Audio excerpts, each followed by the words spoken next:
on the front is a really nice kind of example of what tibialis anterior does as far as inversion is concerned.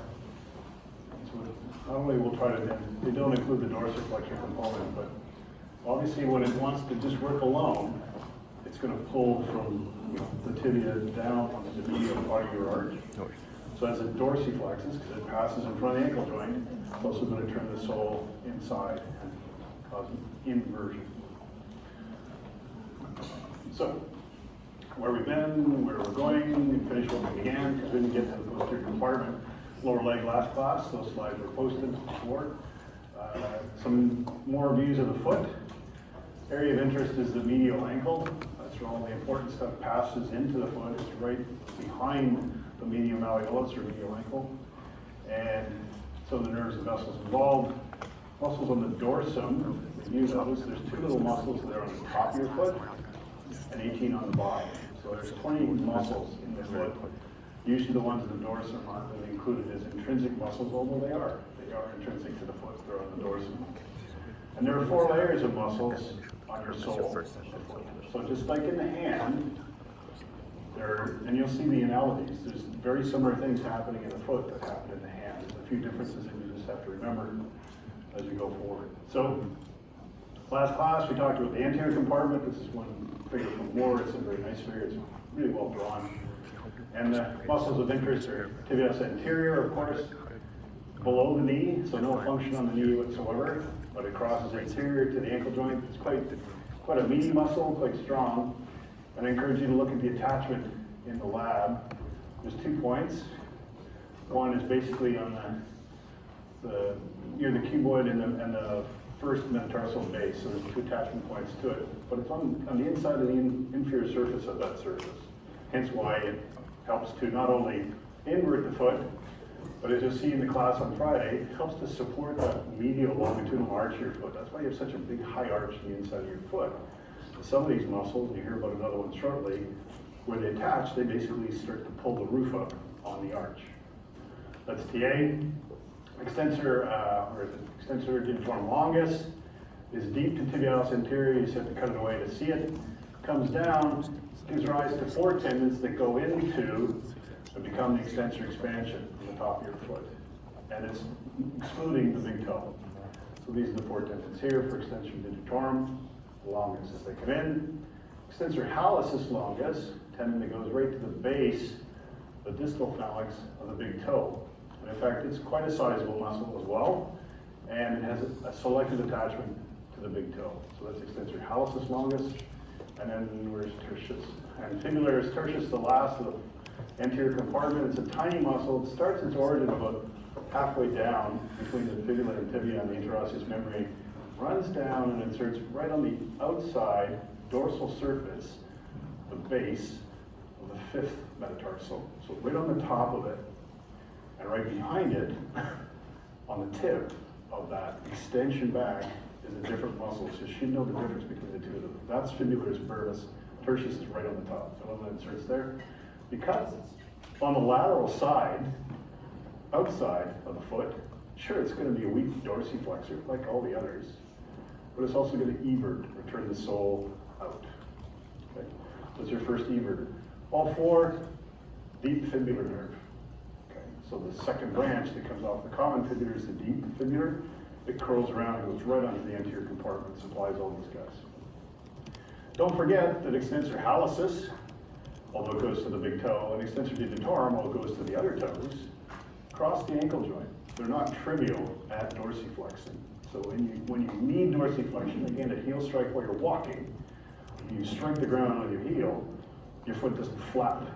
That's because TA, extensor hallucis, extensor digitorum, to a lesser extent, the tertius, contract, but they lengthen, and they allow the foot to go down. That's why you don't have a massive foot drop. So they're very active at times. Should they just dorsiflex the foot? But that's probably one of the key moments you use it during walking, is that heel strike. The 2 other muscles in the lateral compartment, fibularis longus and fibularis brevis, come down the lateral side. They take their origin primarily from the fibula. They're also below the knee, nothing above the knee. So this is all just ankle stuff that's going on here. But when they come down, you'll see, better figure the next slide, let's see, yeah, we'll talk a little bit here. They curl around behind the lateral malleolus to then attach to the foot. And then, as I said before, brevis, it's really close to the medium, lateral malleolus, curls around, and so it's right on the very tip of the proximal part of that metatarsal. That's why it's so pronounced. It's like a little horn that actually sticks back over behind the cuboid. It inserts there. Because it passes behind, it's going to be a weak plantar flexor. It's really close to the ankle joint, center of rotation, so it's not that strong, but it could, and does. And then inserts on the outside of your foot, so just like tertius, you can evert, you can turn the sole out. Last one is longus, curls around just posterior to the tendon of brevis, comes down. You can't see here, but you'll see it in a bigger picture later. It actually goes through a groove in the cuboid and runs underneath the foot to attach to the medial side. It's running this way, all the way and attaching way over on the medial side of the foot. That path basically helps to support the transverse arch of your foot. And on Friday we'll talk about all these different arches and how important they are for movement, basically, what we do in the bipedal species. So they keep the transverse arch of your foot domed as well. And that's because it's like a tie beam that goes across the bottom of the arch. You'll see a better picture of that in a second. Those two, superficial fibular nerve. Only two muscles that thing supplies. After it supplies the muscles, it goes down and supplies skin in the foot. You don't have to know. Okay. Oh, we talked about these retinaculum. So there's three. We haven't talked about the third one. Well, three types. There's a superior and inferior extensor retinaculum, basically helping to bind down the tendons of the anterior compartment. There's going to be lateral ones here, fibular, the superior and inferior. They're going to help to control and guide the tendons of fibularis longus and brevis around behind the malleolus. There's always going to be tendinous sheaths that these things are embedded in, so they can easily float underneath the retinaculum without becoming frayed. They can become irritated in that sleeve, and that's where you can get tendonitis or tenosynovitis is the other one. So these retinaculum are important for guiding it. You'll see one more on the medial side of the foot when we get to it. So again, thinking in cross section, this is the right leg, you cut through it, and you're looking up, probably about mid-shaft. Okay. So the fibula and tibia. The green would be the anterior compartment. Notice that the tertius is missing, so the cut must be high enough that you miss the start of tertius, you can't see it. Okay, it would be deep behind TA. So TA, big muscle, extensor digitorum longus, and then deep between the two, you have to sort of pry them apart to find it, is extensor hallucis longus. So extensor digitorum longus, extensor hallucis longus, and TA. They're separated by a septum here, the anterior intramuscular septum, kind of keeps them away from the lateral compartment, where you have fibularis longus and brevis, and a nerve that goes with them. So there's the superficial fibular nerve. It's very easy to stimulate right on the skin, right over top of those muscles halfway down the leg. At this point, it's primarily cutaneous in nature. With the anterior compartment will be another nerve, the deep fibular nerve, and vessels appropriate for the anterior tibial arteries and veins. Behind them is the compartment we're going to talk about later today. When it comes to the attachments, again, this is hairy, this is crazy. Even the wording in it is nuts. 2/3 of the shaft of the fibula down to this point, 1/3 of the upper portion of the fibula and the interosseous. No, I'm never going to ask you that. But I might show you a figure of a muscle that goes down and inserts onto the big toe. I might ask you what its nerve supply is and what it does. Okay? That makes more sense. If I'm going to give you a specimen in the lab exam, it might be a foot with a piece of plasticine right on the big toe. What's the muscle? What's its nerve supply? So, but being able to think in cross section, because that could be a practical exam question. You show up, there's a cross section, you have to tell me what that is. Or it could be a nice written question, either one. So the part where we didn't get through, because I think you were starting to saturate a bit, I understand, is the posterior leg muscles. So those are the ones that make up the calf, colloquially. And they're broken into superficial and deep components. And they're actually separated by a big septum that keeps the superficial muscles away from the deep muscles. Creates a compartment. So the first two are gastrocnemius, and it's a double-headed muscle, so there's a medial gastrocnemius and a lateral gastrocnemius. These are very easily spotted on someone who's a runner or a cyclist especially, because they're quite common in the back of the calf. The medial gastrocs takes its attachment from the posterior medial surface of the tibia, so the femur, so it crosses the knee joint. Likewise, the lateral one takes its attachment from, again, the posterior lateral surface of the femur. So they cross the knee joint, so they are going to be knee flexors. Okay. They come together, and about halfway down, this figure doesn't show it as well as the new one anymore, but medial gastrocs is usually bigger. It starts a little higher on the femur, and it goes a little farther down on the back of the tibia before it blends into a big tendon. So it's usually, if someone's, again, a real runner, you see the medial side of the calf is a big bulge, and the lateral side of the calf might still be a bulge, but it doesn't seem to be as long, and it doesn't seem to be as big. Okay. But they come together to form a common tendon, and it goes down and inserts onto the calcaneus. So this is the calcaneus tendon, inserts on a big bump on the back of the calcaneus, colloquially called the Achilles tendon. Okay. And because it crosses knee and actually attaches way back on the calcaneus, and I encourage you just to look at the distance between where that thing attaches and where the center rotation of the ankle is. We're talking a good distance. So this muscle, is juicy, right? Lots of fibers, and its moment arm, the distance from the center rotation, is huge. So it can really generate a lot of force. And it combines, and if you reflect them, get the heads coming out of the way, with a deeper muscle called soleus. Soleus, because it's supposed to look like a sole, a fish on the bottom of the ocean, even has a little mouth in it, has a big attachment to the posterior aspect of the tibia, the fibula, and a line called the soleal line, which you'll notice in the lab. It's a line that runs right down the back of the tibia. Above it is popliteus, below it is one of the attachments of soleus, and there's a gap, the tendinous arch. And that's because the tibial nerve and the popliteal vessels that are in the back of the knee pass through that arch. And as soon as they do that, they become named other things, right? The vessels change the name. So soleus, big, broad, thick muscle, it comes down, but it merges its tendon with the tendon of the medial and lateral gastroc. So it attaches as one big tendon. And in us, this muscle is primarily what you would call slow twitch muscle. It's very vascular, has a lot of capability to generate what's called the adenosine triphosphate, energy for your muscle to contract, hopefully you're getting into that 131.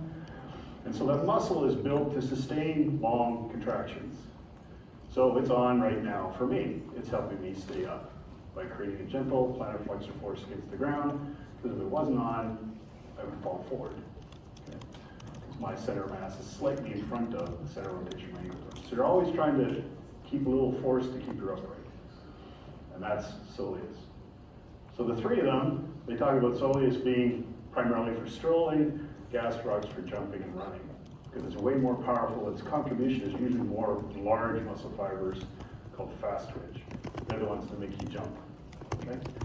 But because they cross, the gastrocs cross two joints, and soleus only cross one, they can have different roles as well.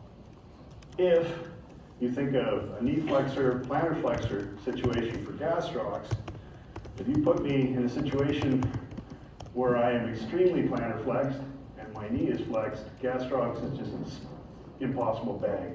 There's no contraction capability of it. Even with a fully flexed knee, primarily it's soleus that's generating a plantar flexor force. Gastrocs can't, because you've shortened it so much the knee can't do it. The same issue for the hamstrings and rectus femoris. You do one thing at the hip, you flex the hip, then rectus femoris is not a strong knee extensor, and that's all vasti. Okay? You extend my hip, and now you ask me to extend my knee. Rectus can kick in, because you've lengthened it at the hip. And that's the last part of this course you have to get, is start thinking biarticular, monoarticular muscles. So for soleus, it only cares about plantar flexion. Gastrocs cares about knee flexion and plantar flexion. So actually gastrocs is quite happy here in a standing extended knee. It's lengthened at the knee, right? that's actually quite lengthened at the ankle. And if you lean forward and it's straight, and you're now dorsiflexing, you're actually giving a good stretch to gastrocs. On the other hand, you do that, and you flex the hip, flex the knee, and then lean forward, you're selectively stretching soleus. So if you want to do both, you do that one first, yank out soleus, make sure it's nice and stretched, and you do that kind of thing, right? Now you're getting both of them. Gastrocs is really happy, it's lengthened at the knee, it's lengthened at the ankle. Okay. So the two of these muscles, the two heads of gastrocs, the one head of soleus, triceps, surae meaning leg. Okay. All three, tibial nerve is there at the back of the leg. 90 to 93% of the power and plantar flexion come from those three muscles. So they're the ones that help you do a calf raise or rise on your toes. They're the ones that are going to do the bulk of that work. The last one, the superficial layer, is a tiny little muscle called plantaris. Should ring bells because it's very similar to palmaris longus in the upper limb. Some of you, 5 to 10%, won't have a plantaris on either side. It's a very tiny muscle, but it takes its attachment just above the lateral gastrocs head and becomes a very long tendon that runs down and inserts just to the medial side of the calcaneal tendon. Some books you'll see that it's said to be blending in with this. It doesn't. I've never seen it on the cadaver. I've only seen it as a separate tendon attaching next to the calcaneus of the cadaver. It's trivial, it's not very big, but has a very nice long tendon that can be sacrificed if you have to reconstruct someone's hand because they've got it caught in something and they messed up a bunch of long tendons. They can pull this out and then use it to reconstruct the upper leg, especially hand muscles. It's loaded with receptors you'll hear about later in your years that measure muscle strength or stretch and length, velocity stretch, spindles, muscle spindles. And they think maybe it may not be critical for knee flexion, probably could do it, but it's designed to maybe sense when this knee is in extended or flexed position. And those are the four that make up the superficial layer. Okay? Then there's a membrane, and we go deeper. So if you get rid of soleus, you cut it out of the way, you get rid of the gastrocs, so you remove the triceps surae and plantaris.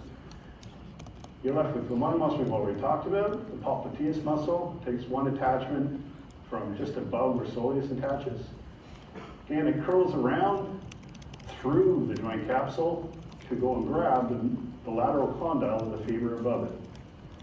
So technically, crosses the knee joint. Technically, could be a knee flexor. More importantly, it's the one that tries to externally rotate the femur when you're in extended standing position to unlock the knee joint, which is what we talked about before as a screw-home mechanism. So popliteus, probably a very weak knee flexor, primarily involved in unlocking an extended knee joint or locked knee joint. The other three, in order, quite deep. On the medial side, flexor digitorum longus. Okay, so big proximal attachment.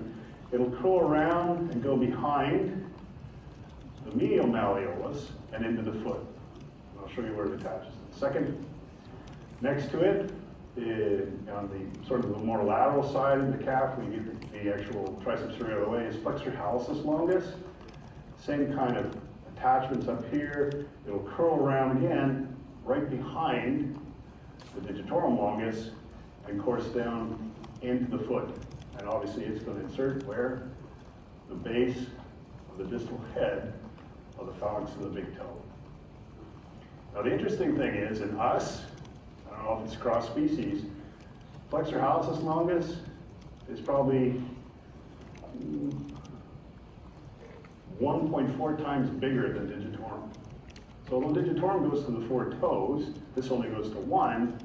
Flexor hallucis longus is actually a pretty significantly sized muscle. And why? Well, it flexes the big toe. And why is that important? When you hit the end of walking, and on probably next Monday we'll talk about this, as you finish walking, you have a thing called push-off, right? Who's doing that? Soleus, gastrocs, talking about plantar flexing. But the last stage of contact you have at push-off is where? The base of your big toe. And So flexor hallucis longus actually has that last significant push off during locomotion. So it's a very strong flexor of the big toe. Deep to those two, if you get them out of the way, and I mean very deep, we'll see what I mean in a second, is tibialis posterior. So tib posterior takes its origin primarily from the interosseous membrane and bits of the fibula and the tibia on the posterior aspect, comes down very, very deep, curls around the medial malleolus, and has an extensive attachment where?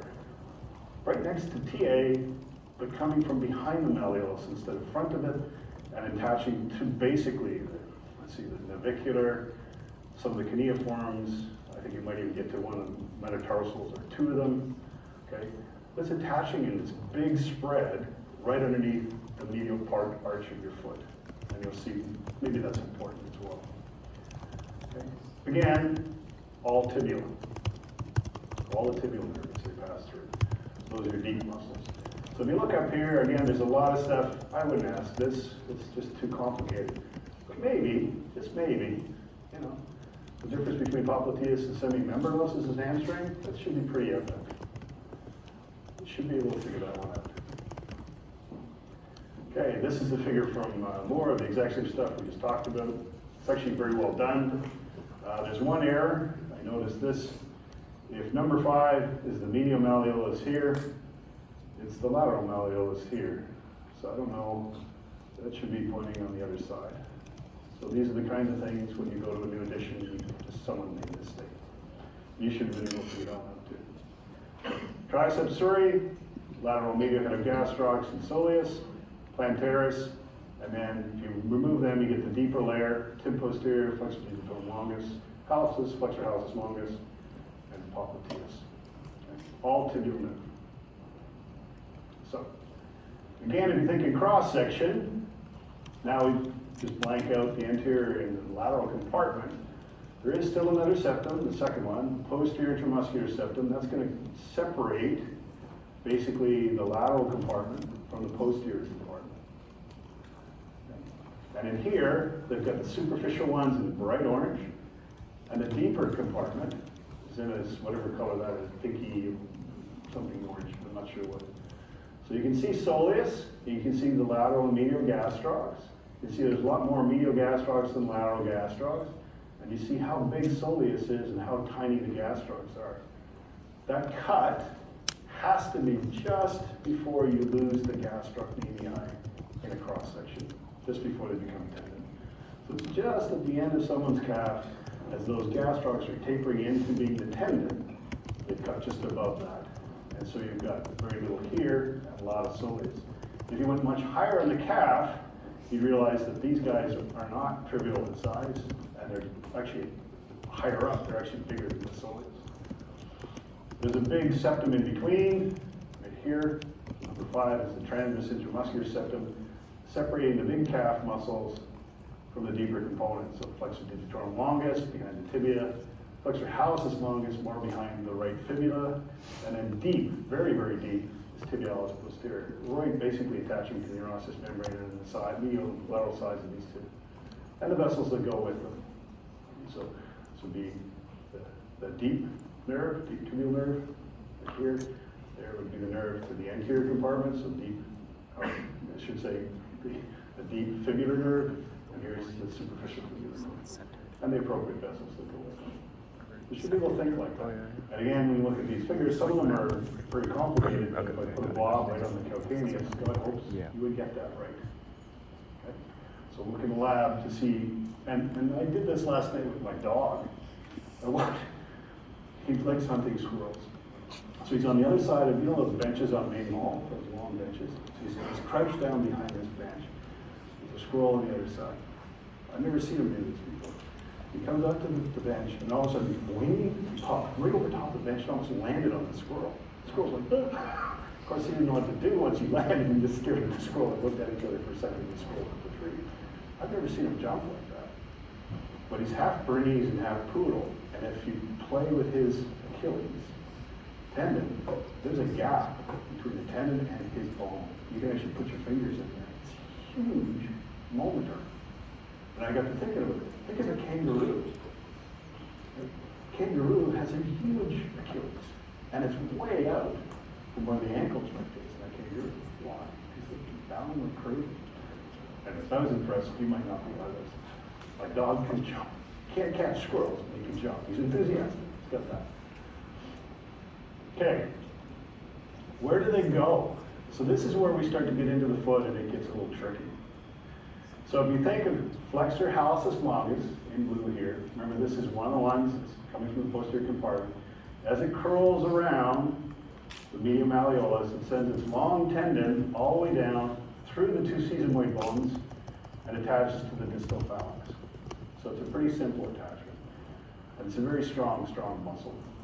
So yeah, it's going to flex the distal phalanx. It's going to flex the proximal phalanx with the metatarsal joint. Right? And it's also going to have some control over this longitudinal arch here. And because it passes behind the medial malleolus, it's actually a pretty good plantar flexor. Remember that the calf, triceps suri, is doing the bulk of the work in plantar flexion, but these guys can help. You then look for flexor digitorum longus. It's a little more deep to that. As it comes down, its tendon starts to cross across the sole of the foot. So it comes down, and then all of a sudden it's going at about a 45-degree angle, as if it was heading towards the baby toe. As it gets in, it shrapnels under its 4 separate tendons, and they all come down, and they insert into the distal phalanx of toes 2, 3, 4, and 5. So they go into that. But they're entering the foot, not straight across the bottom of the heel. That would be kind of inappropriate for us since we walk on the heel. So everything is shunted between the heel, calcaneus, and the medial malleolus through this area of interest. And as it runs in, it then diverts these tendons to the toes. So it's an interesting design. It's going like this, and then it's going to share the tendons directly at about a 45-degree angle into the toes. Just think about the force of that thing. How is it getting force that's going this way to come this way? Come back to this muscle. Okay. Come back to this muscle. Second. So this is one of the intrinsic muscles that's going to help straighten that force out. Gradus plantar. Yeah, so here's the flexor digitorum tendon. Flexor hallucis. Here's tibialis posterior, the last of the deep group. Okay? As it comes down, it's going to bifurcate into multiple attachments.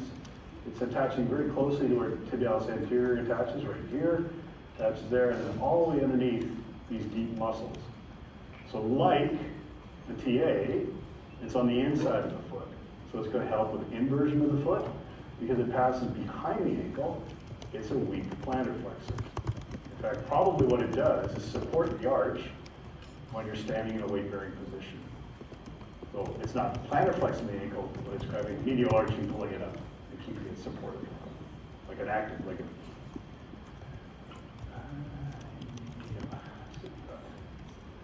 So the area of interest, I had to actually go back to more forward to get a clear enough picture to show you all these things here that pass behind the medial malleolus. So if you think of on the front, we have the extensor hallucis longus, number 1. We have TA, number 2, coming here on the front. So it's a nice, clear example of how they're slightly different in their attachment. Hallucis is still going down to the toe. TA is kind of curling around again to pull on these bones to help support the arch. If you go to tib posterior, it's the deepest. It's going to come really close to the malleolus, go down, and then it breaks off into a bunch of different attachments on the sole of the foot. Next in line would be the flexor digitorum longus tendon. As it comes down, it's going to bifurcate and go across the foot to innervate the 4 lateral toes. And then lastly, more distal again, would be the flexor hallucis longus. Is going to come down, curl around, and eventually go down and insert into the big toe. Coming with these are going to be what? Well, posterior tibial artery is going to come around through there with them and go into the foot, and it's going to break into 2 branches. We'll discuss those later. As will the tibial nerve. It's going to come down and go into the foot, and it's going to break into 2 different branches. So tibial nerve and posterior tibial artery are the artery and nerve system that supply all the intrinsic sole of your foot. So those other 18 muscles we're going to be talking about. Okay, and then there's the calcaneus tendon here. Now there's a retinaculum called the flexor retinaculum. Why? Because it's dealing with the flexor tendons that curl around the inside of the ankle, and it helps them from riding out. But again, notice the difference between here's the calcaneus, here's this big honking muscle, and that's the difference in distance from the center of rotation. So this guy, if he contracts, lots of force. These guys, because they're so close to center of rotation, not as much. That's why it's about 90% for the calf muscles and plantar flexion versus the deeper ones. Okay? Yeah. So this is Moore's figure. Again, just the same one I just showed you, but now he's put it in a sort of a calf raised position. I like to point out again, if you think of TA and TP, tib posterior and tib anterior, one passes in front, one passes behind. They're both in sort of a very similar place.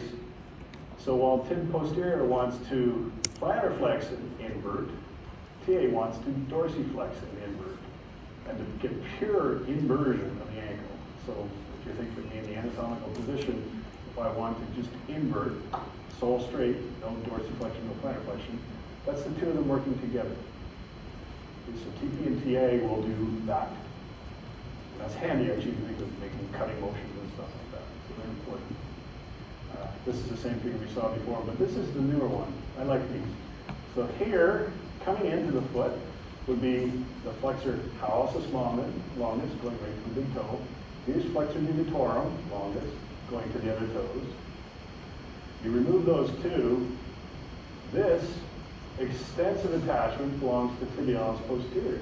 So it's going to come around the ankle and it's going to go whoop, and insert on all this stuff, right on the medial arch, right underneath the medial arch.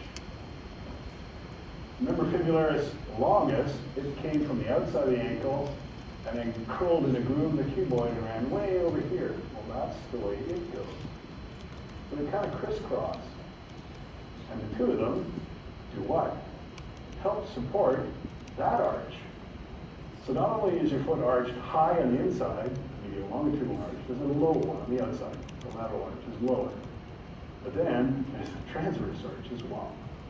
Not only in the tarsal bones, but basically with the metatarsals and tarsals joined in, there's another one.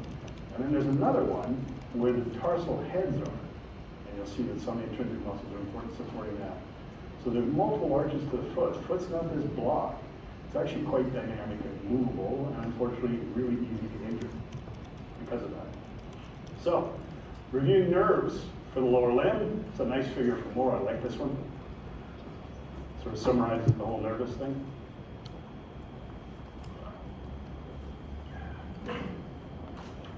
So, let's start on this side. So the common fibular nerve gives rise to the superficial fibular nerve, which will supply the lateral compartment, fibularis longus and brevis, and the deep nerve, deep fibular nerve. So we've got TA, extensor hallucis longus, extensor digitorum longus, and fibularis tertius coming down from there, the anterior compartment. It does continue on down and supplies the extensor digitorum brevis muscle on the anterior surface of the foot. And although he isn't included in here, there's another one called extensor hallucis brevis as well. Show you an image of those in a second. So that is all dependent on this critical part here where the common fibular nerve curls around the fibula. As we talked before, if that's damaged, you lose all the eversion of the foot, and you're profoundly affected in dorsiflexion, right? You can't dorsiflex either. And you're weak on inversion because TA is gone. You still can invert because tib posterior can do that. But when you invert, your foot's going to go into plantar flexion because you can't dorsiflex. So a lot of big functional implications with that. Posteriorly, the tibial nerve, again, as it comes down, courses through the popliteal fossa, gives off multiple branches to all the muscles we talked about in the posterior compartment. Just as it goes through the popliteal fossa, it starts to supply things like plantaris, the two heads of gastrocs, popliteus is all up here, and then send branches to soleus, tib posterior, flexor digitorum longus, flexor hallucis longus in the posterior compartment before it continues on down behind the tibia. As it curls around that medial malleolus and goes into the foot, it gives off two branches, the medial plantar and the lateral plantar branches. and they, too, supply all the intrinsic muscles of your foot. So like the hand, where you had median and ulnar nerves involved, in the sole, everything is dependent on the tibial nerve getting into the foot. So for some reason, there's a posterior calf injury down at your Achilles, which is traumatic, and you damage that nerve, then you lose control over all the intrinsic muscles in the sole of the foot. All 4 layers are gone. In the hand, there's 2 nerves going into the hand. One's in the median, the other's the ulnar. In the leg, it's 1 nerve that then bifurcates once it's in the foot. You'll figure out shortly that if you remember what muscles are supplied by the medial plantar nerve, these 4, everything else is supplied by the lateral plantar nerve. See the analogy? Medial plantar, kind of like the median nerve, which has 5 muscles in the hand. Lateral plantar, kind of like the ulnar nerve, which supplies everybody else. So I reckon you should just remember the ones supplied by the medial plantar, and then you know the other ones are always supplied by the lateral plantar. A review of the arteries, which we've already done. Again, remember that the femoral artery, as it comes through that adductor hiatus, and becomes the popliteal artery as it passes down through the back of the knee. Shortly as it's exiting the popliteal fossa, so now you know where medial and lateral gastrocs are, they form the bottom apex, or point of this diamond shaped thing in the back of the knee. As they cross through there, and they go through that soleal arch and soleus, the popliteal artery gives off the anterior tibial artery, which pierces through the interosseous membrane and pops out on the anterior border. It's going to continue on, supplying everything on the anterior surface until it basically peters out and becomes the dorsal pedius artery that supplies the dorsal aspect of your foot. That's it, the anterior surface. That's all you need to know. The posterior tibial continues on, and shortly after it gave off the anterior tibial, it will give another tinier branch called the fibular. So the fibular artery now comes down closer to the fibula, posterior aspect of the tibia, and they will both enter into the foot, but it's primarily blood supply from posterior tibial curling around the malleolus, which then gives rise to lateral plantar artery and a medial plantar artery. And kind of like the nerves, same name, the lateral plantar is much bigger than the medial plantar. So the blood supply primarily for the foot is going to be the lateral plantar artery, lesser so for the medial plantar. So this is the only aspect of the vascularity you need. All the veins, same thing, just reverse order, and usually 2 veins per artery. So, reminder, practical exam, okay? Next week, remember these, you're going to see this every time. These classes on Monday, Wednesday, and Thursday, you have to come to your lab section to write the exam. It's going to start at 2:30. The door at the back of the classroom will open. You will come in. You will quietly be cheery and happy, glad to see me, enthusiastic to take the exam. You will drop your bag in the back of the room. Make sure your phones are silent before you come in. That's always annoying when someone's ringtone goes off in the bag in the back of the room. A lot of people are trying to write an exam. Phone off, bring a couple of pens and pencils with you. I don't care which one you choose. Bring your water bottle, and that's it. Okay? And you. And then you just find a seat. There's going to be 35 stations throughout the room. As you sit at station 6, there will be a page in front of you, blank page with a name and a student number at the top. You sign those. And if you're at station 6, you go to station 6 and you circle station 6, and you start answering that question there. Okay? And in front of you could be anything and everything. You'll be surrounded by a piece of cardboard, could be a bone, could be a picture, could be a simple question. Usually, there's 2, an A and a B. May not be. But each station where there's a question is worth 2 marks. 35 stations, 2 marks a station, but at 5 of the stations, break. You get to chill out, think about what that was. Or let's go back and think about that question 7, because I don't think I got that one right in my head. So 90 seconds per station, you move through the exam. If you started at 6, you're going to move through the exam until you eventually end up at 5. And then everybody's had the whole exam. Okay, give you a couple minutes at the end just to check on things, and you hand in, and you exit the front door. Okay. If it's about 90 seconds per, and it takes a bit of time just to get everybody in the room and all this stuff. So it's about a 48 to 50 minute exam. Okay. So lots of time. I know 90 seconds sounds frightening. A good percentage of you will be answering the questions within 20 seconds and then sitting there stewing. Oh, I wish it was only 60 seconds.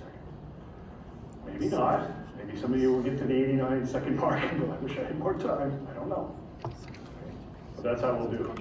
So if you're in the Tuesday labs, you come for your first lab. Section will actually start you at 3, and then we'll start the L1E group at 4. Be on time. Be on time. There's no reason why you should miss it. Because I have to open the door, let everybody take a seat. Door closes, I can't admit you because we've started the game and the snake has to start moving through this thing. Okay? So you can't show up late. Don't do that. What else? Any other questions on the practice exam? 50-50. Upper limb, lower limb, skull, everything. Yep. That's pretty good. Yep.